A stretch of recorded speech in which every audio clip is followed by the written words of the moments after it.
Habang kasalukuyan nga na nag-buy time ang puppeteer upang pigilan si Tandang Bailey na magtungo ng Sardinia, ay nagpadala si Boss Gameplay 2219 ng pangkapi natin mamayang madaling araw, kaya shout out at maraming salamat sa iyo boss, sana ay pagpalain ka ng Diyos at dumami pa ang katulad mo. Samantala sa kaparehas na oras naman ay biglang nang inig ang ating bida, matapos niyang maramdaman ang pamilyar na pressure mula sa enerhiya ng Pope o Bishop ng CDF. Ilang sandali pa nga ay may isang lalaki din ang dumating, kung saan ay nagulat ang Pope matapos niyang makita o malaman na ito ay ang puppeteer. Tinanong nga nito ang puppeteer kung nais ba niyang kalabanin ng CDF. Pero sinabi nito na hindi naman at nais lang niya na manatili muna dito ang Pope upang magpagaling, masyado nga daw madaling mawasak ang daigdig, kaya bago makabalik ang kanilang hari ay nais niya na magpatuloy o gawin lang ng mga cultivators ang kanilang labanan pag nasa loob sila ng ruin. Di ba hindi lang ikaw ang puppeteer, wika naman ng Bishop? At kung nais nga din daw nila ng daigdig o mundong ito ay mas mainam kung makipagtulungan na lang sila sa CDF, at hindi na nila kailangan pang hintayin ang kanilang hari. Pero bigla naman nagtungo sa likuran niya ang puppet at sinabi ng puppeteer na wala siyang karapatan upang sabihin ang mga ganitong salita. Isang salita pa nga daw niya na maaaring maka-insulto sa kanilang hari, ay sisiguraduhin ng puppeteer na may kahihinatnan siya. Dahilan upang mabilis na tumalikod ang Bishop at lumipad paalis, kaya iniisip ng puppeteer na kahit kailan ay walang lakas ng loob ang Bishop na labanan sila at masyado siyang duwag. Habang nakatingin nga din siya sa train kung saan nakasakay ang ating bida at si Carol, ay iniisip nito na ginawa na niya ang lahat ng kanyang makakaya upang pigilan ang mga A-rank na makialam, at ang lahat nga daw ng mga susunod na pwedeng mangyari ay nakadepende na lang sa ating bida at kay Carol. Samantala tinatanong naman ni Carol kung bakit pinatalo ng ating bida ang isang lalaki mula sa train, kung saan ay sinabi lang naman ng ating bida na malamang sa isang spy ang lalaki na pinadala ng ibang organisasyon upang sundan sila. Pero bakit nga daw ba niya sinasabi ang lahat ng ito sa isang inosenteng babae na si Carol, isa pa ay kakatapos lang niyang gumawa ng masama o kalokohan, at iniisip din kung sisisihin o magagalit kaya sa kanya si Carol dahil sa pinatalo niya ng train ang isang lalaki. Tinanong nga niya si Carol kung masyado bang malupit ang ginawa niya sa lalaki, pero hindi naman daw wika ni Carol at hindi niya din iisiping malupit ang ating bida. Dahil ang mga nakabuntot nga daw sa kanila at ang mga gumagawa ng masama ay dapat lang na maparusahan, dagdag pa nito na kung may magnanais na saktan at patayin sila ay dapat silang lumaban. Kaya sinabi naman ng ating bida na tama si Carol at mukhang masyado nga lang daw siyang nag-aalala. Sabay na upo at iniisip na si Carol nga pala ang leader ng Immortals kaya siguradong alam na din niya ang mga dapat gawin pagdating sa mga ganitong bagay. Kung saan ay nagiging tila inosente at pangkaraniwang babae lang ito pag nasa harap ng ating bida. Ilang sandali pa ay sinabi niya na mayroong magandang balita, at ito nga ay ang pagpigil ng puppeteer sa Bishop ng CDF kaya naman hindi na nila kailangan pang mangamba na makaharap ang isang A-rank. Gayunpaman ay hindi naman sila pwedeng magpabeya dahil madami pa ding nakasunod sa kanila mula sa iba't ibang organisasyon, para nga daw silang mga lamok na masyado ang pagnanais sa kanilang dugo. Pero sinabi naman ni Carol na hindi kailangang mag-alala ni Shu, dahil sa kasalukuyan ay nasa peak na siya ng B-rank, kaya walang sino man ang makakasakit sa kanya. Dahilan naman upang mangiti na lang ang ating bida, at sinabing puprotektahan niya si Carol mula sa lahat ng nagnanais na saktan siya. Ilang sandali pa nga ay nagliwanag ang markang puno sa palad ng ating bida, matapos na magkalapit ang kanilang mga muka at kung akala nyo ay maghahalikan na sila. Pwes malit ang akala nyo dahil sabay silang lumayo sa isa't isa, at sinabi ni Carol na baka pwedeng ibang bagay na muna ang pag-usapan nila, kaya tinanong naman ni Shu kung ano ba ang mga nais niyang mapag-usapan nila. Habang namumula nga si Carol at di makatingin kay Shu ay tinanong nito kung nasubukan na ba niyang magkajuwa, kung saan ay magkahalong kilabot at gulat naman ang naramdaman ng ating bida. Habang namumula nga ang buong mukha niya ay sinabi nito na hindi pa siya nagkakajuwa. Talaga ba wika naman ni Carol dahil sa tingin na daw niya ay madaming tagahanga ang ating bida, sabay tanong kung pangit ba sila. Ilang sandali pa ay tinanong niya kung maganda ba siya sa paningin ng ating bida, at oo naman daw wika nito. Sabay sinabi na hindi nila pwedeng husgahan ng ibang tao ng dahil lamang sa panglabas nilang kaanyuan, at dapat tignan at tanungin muna nila ang kanilang sarili bago sila manghusga ng iba. Hindi wika naman ni Carol at ang ibig nga daw niyang sabihin ay gwapo naman ang ating bida, hindi nga lang kasing gwapo ng iba pero sapat na para sa kanya.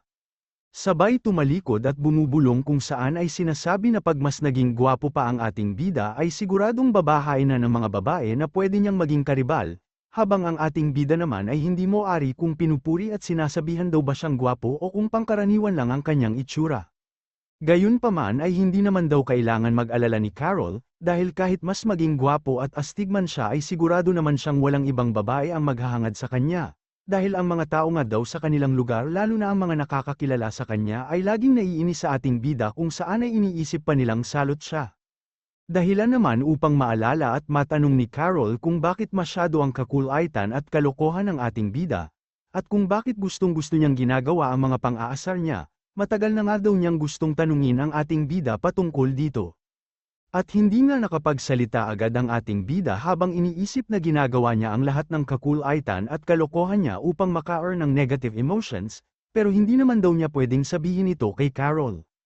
Kaya sinabi na lang niya na kung mapagbibigyan siya ng mahabang buhay ay siguradong kakailanganin niyang magpunta sa libing ng lahat ng mga magiging kaibigan niya, at masyado nga daw malupit ito para sa ating bida, dahilan upang piliin niyang mapalayo o magkaroon ng distansya sa ibang tao sa pamamagitan ng pang-aasar. Sinabi nga din nito na mas mainam na kung ituring niyang karibal o kaaway ang iba, at sa ganung paraan ay hindi niya kailangang malungkot o makaramdam ng sakit pag namatay sila. Natawa na nga lang si Carol at sinabing kakaiba ang pag-iisip ng ating bida, pero paano naman daw kung mauuna siyang mamatay, edi walang magpupunta sa burol niya. Masyado naman ang galit ng ating bida at sinabi lang ang mga salitang ito mula sa paniniwala ng mga matatanda, kaya tinanong ni Carol kung ano ang ibig sabihin nito. At sinabi ng ating bida na sa kanilang bansa ay naniniwala sila na ang mga katagang yun ay paraan upang palayuin o paalisin ang kamalasan, kaya ang sinabi ni Carol na kung paano pag siya ang unang namatay ay baliwala na at hindi mangyayari. Ganun ba wika naman ni Carol, sabay inulit ang mga sinabi ng ating bida, pero nasobrahan nga daw niya kasi dapat 30 lang. Bigla namang lumapit si Carol sa kanya at sinabing inaantok siya, sabay tinanong kung pwede ba siyang umidlip muna sa mga balikat ng ating bida. Sige lang, walang problema, wika naman ang namumula pang si Shu, kung saan ay nagpasalamat naman si Carol at yamakap nga ito sa kanyang braso. Ilang sandali pa habang patuloy pa din sa pag-andar ang kanilang train ay makikita ang mga humahabol dito, at sa pagbukas niya ng kanyang mga mata ay nakita niyang papalapit ang mga kalalakihang ito sa kanila. Masyado nga daw mainam ang timing nila, wika ng ating bida, dahil nagtungo pa talaga ang mga ito sa kanila habang natutulog si Carol at dahil dito ay nagising si Carol at tinatanong kung ano ang nangyayari. Hinawakan lang naman siya ng ating bida at sinabi na ayos lang ang lahat, sabay nilabas ang yin restaurant at sinabing magpatuloy na siya sa kanyang pagtulog. Muli ngang natulog si Carol matapos siguraduhin sa kanya ng ating bida na wala siyang dapat ipag-alala, hindi naman na nakatiis ang kalbong ito at nais sanang magsalita. Pero sinabihan lang sila ng ating bida na manahimik muna dahil may natutulog. Pero nainis ang kalbo at sumugod sa kanila habang sinasabi na hindi ito ang oras upang magpasikat siya sa isang babae, dahil papatayin na sila nito. Pero biglang gumuhit ang mga sugat sa kanyang muka at nagtalsikan ang mga dugo dahilan upang magulat at mapatanong ang kanyang mga kasamahan sa kung ano ang nangyari. Napapatanong nga sila kung paano ito nangyari at kung bakit biglang namatay si kalbo. Pero sinabihan na nga daw sila ng ating bida na manahimik na at maghintay na lang kung talagang gusto din nilang mamatay. Sinabi din ito na paggising ni Carol ay pwede niyang labanan ang mga ito kahit magsabay-sabay pa sila. Hanggang sa mapansin naman nila ang gray thread sa pagitan ng kanilang mga kilay, at malamang nga daw na ang gray thread na ito din ang pumatay kay kalbo. Kaya mas mainam kung wag na muna silang gumawa ng kahit na ano pa at bantayan muna ang dalawa. Iniisip nga din nila kung ito daw ba talaga ang kapabilidad ni Shu. At kung ganun nga daw ay hindi na sila magtataka kung bakit malakas ang loob niya na itanan ng Immortal Lord, bukod dito ay alam nga din nila na may iba pa siyang abilidad ayon na din sa mga reports na natanggap nila. Samantala sinabi naman ni Francesco sa Bishop na ang train na sinasakyan ng Immortal Lord ay makakarating sa Ors Itano sa loob ng 2 oras, sinabi din nito na naghihintay na ang kanilang mga tauhan sa station ng train at handa ng umatake anumang oras, kung saan ay hindi naman magiging banta ang ibang organisasyon sa kanila.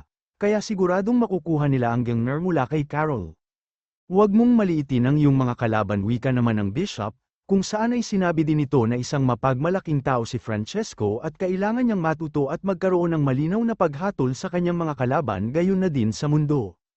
Dahil nga sa mga sinabi ng bishop ay napagdesisyon na ni Francesco na magtungo din sa Oristano upang siya mismo ang manguna sa pagkuha ng Gilner. Yan ang tama wika naman ng bishop, sabay sinabing siguraduhin niyang makuha ang Gilner at pagkatapos ay patayin si Carol Odin Johnson. Maraming taon na nga daw nilang ginagawa ang ganitong bagay sa ngalan ng Diyos, pero ngayong may tunay na Diyos daw ang sumulpot ay siguradong hindi sila magkakaroon ng lugar pag nalaman ito ng lahat. Sinabi nga din ng bishop na nakapunta na din si Francesco sa Holy Garden dati, kaya dapat ay alam na niya na ang mga Diyos ay halimaw din na nais pamunuan ang lahat ng nabubuhay. Hindi nga daw matatanggap ng daigdig ang mga Diyos na katulad nila, kaya dapat nilang patayin si Carol. Tinanong nga din ito kung nanaisin ba ng mga tao ang Diyos na katulad nila, at kung ang mga Diyos daw ba na ito ay alam ang salitang pagmamahal. Iniisip naman ni Francesco kung ang Diyos na tinutukoy ba ng bishop ay ang bagay na nakita niya sa loob ng isang kabaong salibingan mula sa Holy Garden. Nung unang beses nga daw siyang magtungo sa Holy Garden ay nakita niyang nagsisimula palang makarecover ang kung anong bagay na yon. Pero ngayon ay nasa bishop na ito, pero napapatanong nga din siya kung ang bagay ba na ito ay mula sa labi ng isang Diyos, dahil sa kinain daw ito ng bishop. Ilang sandali pa ay nagpaalam na nga si Francesco, kung saan habang malakas ang ulan ay minamadali niya ang kanyang mga kasama upang magtungo sa Oristano at patayin si Carol matapos makuha ang Gilner.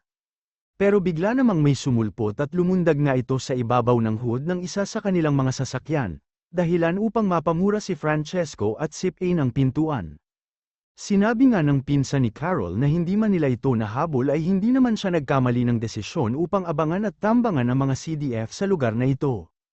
Sinabi nga din ito na walang makakalagpas sa kanila ngayon, lalo at ngayon lang nararamdaman ng kanyang pinsan ang tamis ng pag-ibig o pagmamahal. Kaya hindi niya sila hahayaan na sirain ang lahat kasunod ng malakas na pagkulog at kidlat na nagliwanag mula sa kalangitan. Samantala iniisip naman ng mga kalalakihan na mukhang maninigas na sila. Hindi nga sila makagalaw kahit na 1 pulgada dahil sa gray thread na nakatutok sa kanila mula sa yin restoring ng ating bida, pero dahil sa malakas na kidlat ay nagising naman si Carol. Buti gising ka na wika nga ng ating bida. Habang si Carol ay napapatanong lang naman kung bakit kumikidlat at kung gaano kahaba ang naging tulog niya, at kung nasaan na sila.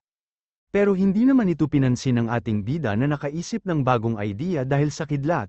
Kanina pa nga daw niya iniisip ang patungkol dito kung saan ay nais niyang kidlatan siya ni Carol paggising niya. Dahilan naman upang mapaisip ang mga kalalakihang ito at kung hindi daw ba ang usapan ay maglalaban sila paggising ng Lord Immortal.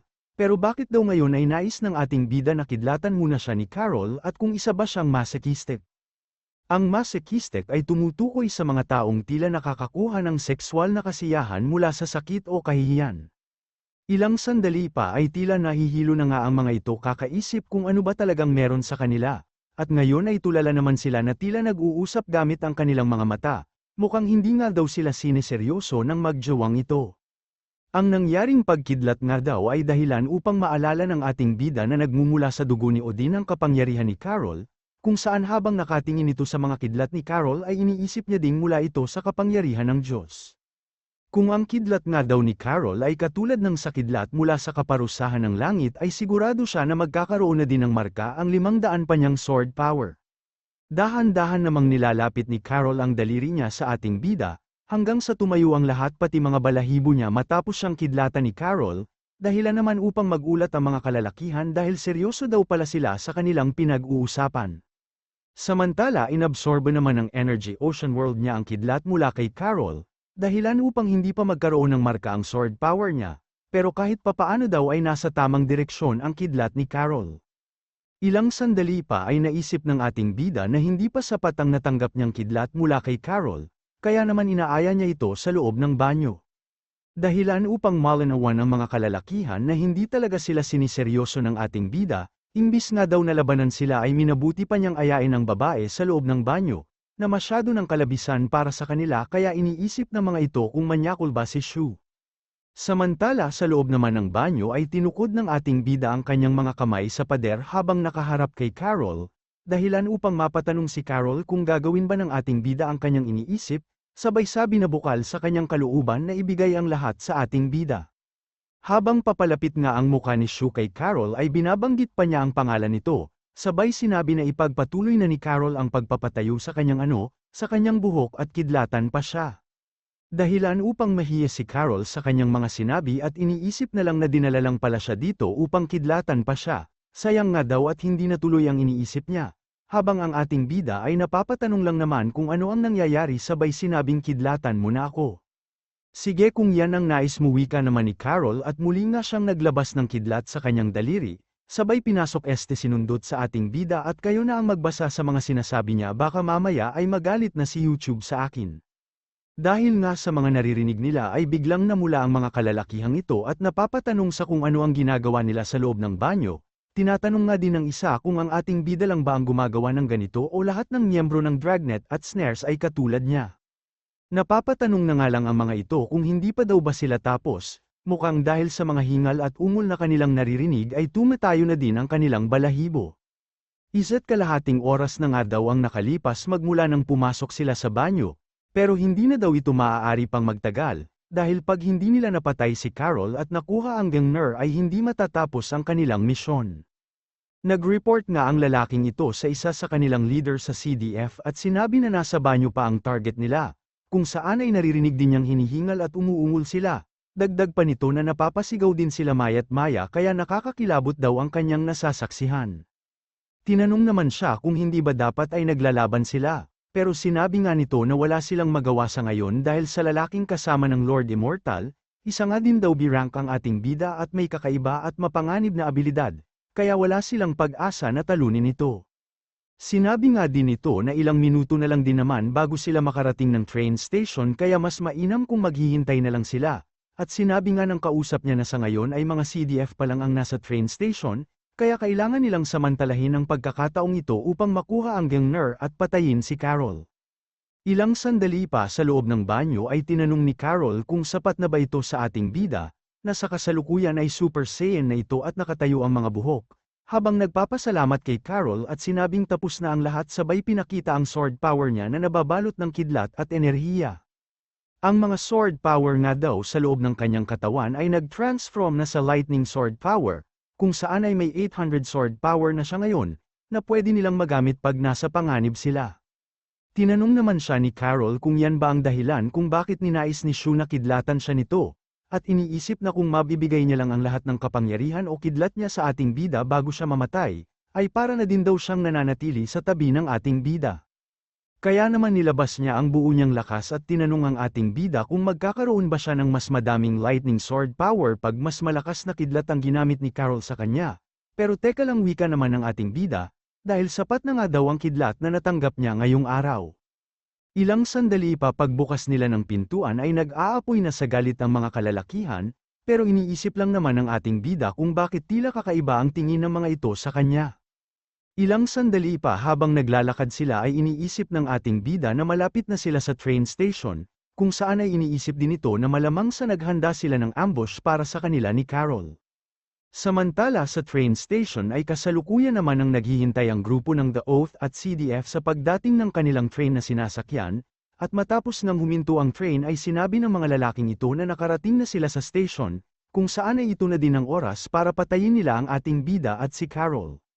Tinanong lang naman ni Shu si Carol kung handa na ba siyang lumaban, sabay pinasalamatan ang mga kalalakihan sa pagsama nila sa kanilang biyahe, pero ito na nga din daw ang oras upang magpaalam sa kanila sabay pitik sa kanyang mga daliri. Kasabay din nito ay napasigaw na lang ang mga kalalakihan kung saan ay hindi sila makapaniwala na nakokontrol niya ng sabay-sabay ang mga ito, kung saan ay mayroon ding nagmamakaawa sa ating bida na hindi naman niya pinansin. Ilang sandali pa nga ay umagos na ang dugo mula sa pintuan ng train, dahilan upang mapatanong silang lahat sa kung ano ang nangyari sa loob. Agad namang tinutok ng helicopter na ito ang ilaw sa pintuan kung saan patuloy na dumadaloy ang dugo. Pagbukas nga ng pintuan ay makikita ang silawit ni Carol at Shu hanggang sa tuluyan silang makalabas. Anong kaguluhan ito wika nga ng ating bida at masyado nga daw madaming samalubong sa kanila kung saan ay may pa-helicopter pa. Hanggang sa ginamit niya ang kanyang water element upang hindi hayaan na maulanan si Carol, at sinabing magdahan-dahan lang siya dahil madulas ang daan, ilang sandali pa ay sinabi nito na ayaw ni Carol ng maingay, at sa kumpas nga ng kanyang mga daliri ay agad na sumabog ang helicopter, matapos ng masaksihan ng mga taga-CDF ang ginawa ng ating bida ay tinawag nila itong demonyo. Sinabi din ng mga ito na tama ang kanilang bishop at mga demonyo ang dalawang ito.